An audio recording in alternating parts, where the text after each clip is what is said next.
Financial Officer, yeah, she gets. Our Chief Financial Officer, Jimmy Petronis, our Head of the Division of Emergency Management, Kevin Guthrie, Siobhan Harris, Florida Secretary for the Department of Children and Families, Dane Eagle, Lee County native, Secretary, Department of Economic Opportunity, Melanie Griffin, Secretary of DBPR, and we've got local officials and other folks, and we're going to announce these recovery centers here and elsewhere in a moment. First, I was in Pine Island for the first time today since the storm hit. I had flown over it and seen damage, but we were in a situation where that bridge had been severed from the mainland, and there was talk about what to do. Some of those folks were told to they're going to have to get off the island, but that's not the way they live. And so they asked us for support to help devise a solution. And so we looked to do maybe ferry people, but I'm like, you know what? Let's just patch this bridge. So it turns out we're going to have that bridge patched this week. So they're going to be able to go and access it.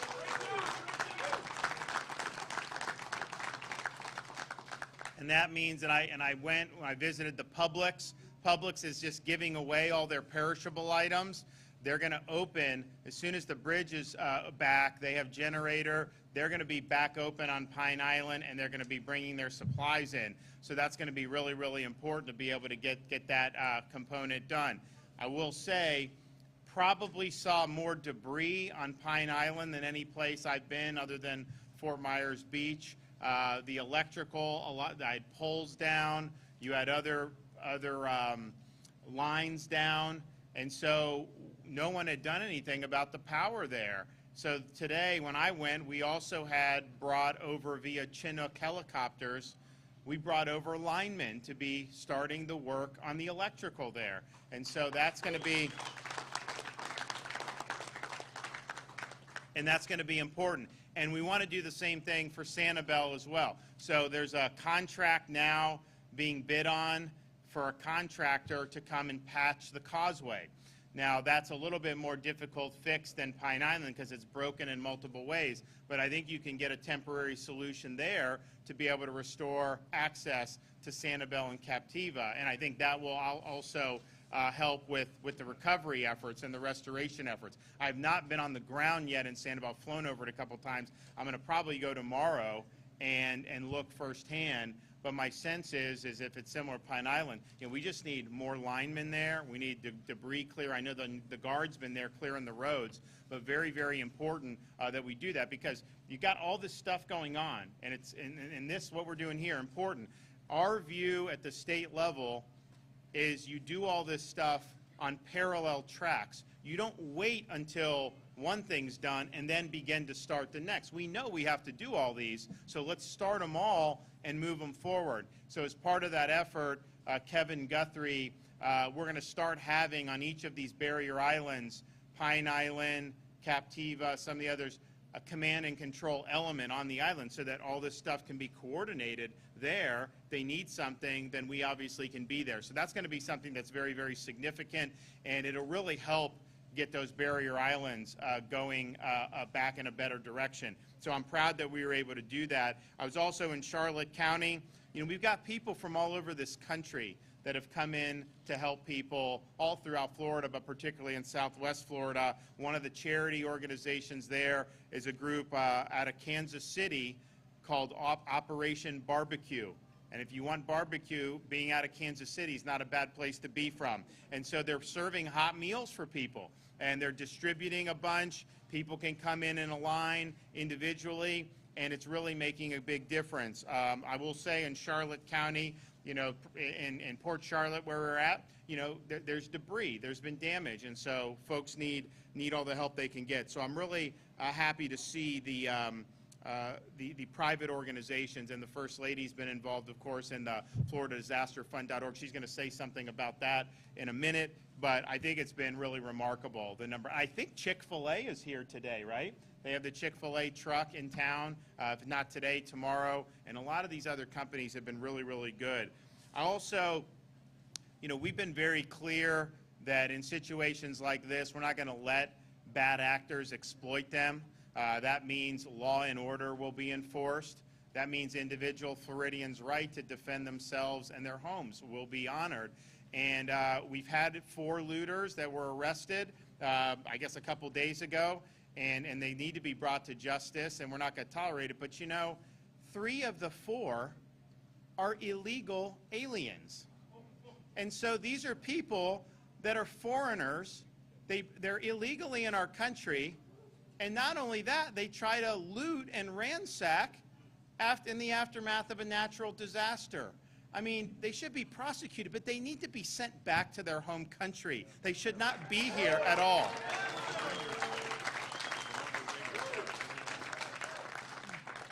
So we've now had more than 2,300 rescues, and our urban search and rescue teams with more than 1,000 personnel have gone door to door to 79,000 structures to check on occupants. You know, this is something that's really, really significant. There's more urban search and rescue capability in Florida since this storm than has ever been in one place, in one state, since 9/11, when they were in New York City. And so it shows you, I think, the dedication. But part of that is we've actually put money in urban search and rescue in Florida. In this most recent budget, did a huge increase for them because we saw with Surfside how important it is to have that capability. So we're glad that we were doing that. We also did this most recent budget year under my direction and working with the legislature, Florida, we created a disaster relief fund of $500 million that's in the state budget. So we're planning for things like this. You know, you pray that they don't happen, but you've got to be ready in case they do. So that $500 million is what we're using, is what we use to do the ramp up, to pre-stage and do everything we did that. It's also where we're taking money from to defray the costs of these additional linemen coming in to get the power back on. You know, in Hurricane Michael, there was like a pissing contest about who's going to get the reimbursement or who's going to be on the hook, and so some of the efforts were slower. And what I'm saying is, look, I'll be on the hook for it. That's fine. We'll use our disaster fund to do these reimbursements. We'll work it out somehow, but I want to surge people here. So you have 1,000 linemen statewide from the Co-op Association throughout Florida that came, and then Duke Electric, they're doing 2,500 to 3,500 people surging down after they've completed their efforts in other part of the state. So this is a massive number of people, and that's what I want to see. We want to be able to get the power back on. I mean, there's been a lot of progress on the FPL side. Now we're looking to see, I think you'll see the LCEC start to see some progress, and it's very, very important for people. There's better water now through most parts of the county. Not every part, but they had all these water mains had broke. You know, Kevin Guthrie sent this engineering firm. You got guys from MIT working on the water down here in Lee County, and that's what we want to see. If you have, everyone has access to electricity, or at least the homes that can receive it. There are going to be some homes that were damaged so much they can't receive electricity, so that's a separate problem. But assuming your home can receive it, you know, if you have electricity and the water and all that, you know, that's a huge, huge part of being able to be in a better spot. So we think that that's really, really important. We also understand, yes, get those key things, the infrastructure, all that, but then there's individuals that have individual needs for different types of assistance. Maybe insurance claim, maybe it's FEMA relief, maybe you need charity help. So all of that is why we work to do what we're doing here today. So FEMA has been working with us. Jimmy Petronis has taken the lead on insurance. Dane Eagle and his team at the Department of Economic Opportunity, and really mobilizing all applicable state agencies, are here today to set up the first disaster recovery center in Fort Myers. And just to put this in perspective, this is less than a week from the storm hitting, and you have the DRCs that are set up. So this is something that we move very quickly on. I started prattling about this to Kevin, like literally Friday after the storm, and he's like, we're doing it. But I mean, we really wanted to accelerate because we understand people have apprehension. We want to go in if they need help. Now, you don't need to come to this to get FEMA. You can sign up on the website. You can call the number. And same with your insurance companies. They're all here. You don't have to do that National Flood Insurance Program. I think they have representatives here. If not, they will shortly. You can do that apart from this, but if you have questions and things, and then our state programs here will be one-stop shop. So we have a total of 10 state and federal agencies that are on site to help. FEMA is helping with individual assistance claims as well as temporary housing assistance. I met some folks at the shelter last night whose homes were destroyed. I'll tell you, though, their spirit was remarkable. I mean, they were thanking me and the Red Cross and everybody more than they were concerned about their own misfortune. They felt very fortunate to have a lot of support, which is really a great attitude to have, but it was a really difficult experience, and so there's going to be some people that are going to need some solutions for at least the short term to be able to get in a good spot, and so we understand that, and FEMA will be a big part of that. DEO here in the state of Florida is helping with things like disaster reemployment assistance, small business damage survey, and small business emergency bridge loans. So I activated today the Florida Small Business Emergency Bridge Loan Program. We've made $50 million available, and we've put aside $10 million of that for agriculture businesses, small businesses, that have been impacted by Hurricane Ian in Charlotte, Collier, DeSoto, Flagler, Glades, Hardy, Hendry, Highlands, Hillsborough, Lee, Manatee, Monroe, Orange, Osceola, Pinellas, Polk, Putnam, Sarasota, Seminole, St. Johns, and Volusia counties. So what this program does in terms of the loans, it gives short-term, zero-interest loans to small businesses that experience economic injury or physical damage due to Hurricane Ian. So if your business got damaged, you can't be in business until it gets fixed, you can get a bridge loan to get you through there. Some people may not have access to electrical. Obviously, there's certain things with these barrier islands, you may not physically be able to get there, although we'll fix that with these bridges. So there's going to be a great support for that, and we're really happy about that. So you can apply starting right now, and that application goes through December 2nd, 2022, or until all available funds are expended. And we'll see if this is something that is a bigger need for. You know, we were able to secure, because we actually run the state properly and we had the economy open, we've got the largest budget surplus in the history of the state of Florida. So we have the ability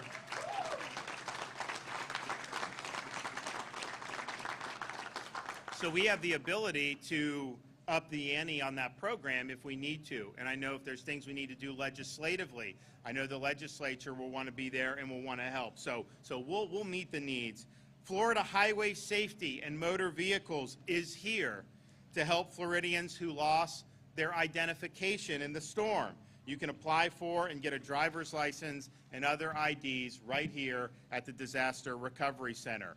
Our DBPR agency will help Floridians with any individual and business licensure issues. The Small Business Development Council will be here to help counsel small businesses on the ways available to support and recovery. Career Source Florida is here to help Floridians with individual employment and workforce training needs. You know, our unemployment rate prior to the storm was 2.7%. Nationwide is 3.7%. There's still an awful lot of opportunity in this state. This area will bounce back, I think, very quickly. We're going to make sure of that. But if you need different job opportunities, they're there in Florida, and they're going to help you put you where you need to be. CFO Petronas is co-locating his insurance village right here so people can get help with their insurance claims. I saw these trucks of these insurance companies, so you'd be able to go and do that. And remember, if you had wind damage, roof damage, things like that, trees falling on your home, that's probably going to be your homeowner's policy. If your house flooded, that's probably going to be something under the National Flood Insurance Program. If you didn't have flood policies, your homeowners may not cover. I mean, I think that's going to be a difficult thing if you have people that were not in a flood zone, were not required to get it, were told they didn't need it, but then their house ends up flooding anyways. And so, but nevertheless, both of those are here, the private homeowners as well as the flood. We have here at the DRC 5 of Elon Musk's Starlink devices. So when you're coming through, you're waiting in line, you're able to do the internet, you can make phone calls, text message, all that will be here. Department of Emergency Management is working to establish additional disaster recovery centers in Southwest Florida by the end of the week. Today's opening of the center is possible because we did a really major mobilization before the storm came to make sure that everything was pre-staged for food, water, supplies to be able to do that. So we had, right after landfall on 3 a.m. on the 29th, we had bulk commodities coming in to the most affected communities, Charlotte, Lee, Sarasota in particular. We had a pod set up when? Saturday morning, Friday afternoon, Saturday morning. Very quickly after the storm left the state at the end of Thursday. So that's a very quick turnaround. And you have 27 pods now. Sarasota actually just closed 3 and moved their supply to areas of need. That's actually a good sign when the county's saying we don't need the pod in this location anymore, because that means people are likely getting what they need without the pods. We've relocated 2 of the pods that Sarasota did no longer need, 1 to DeSoto and an additional 1 in Lee. We're seeing if there's any other additional areas with needs. Across our pods in the impacted areas, there have been more than 3.2 million meals deployed, 18 million bottles of water, and 87,000 bags of ice just to South Florida alone. So that's a really, really significant effort.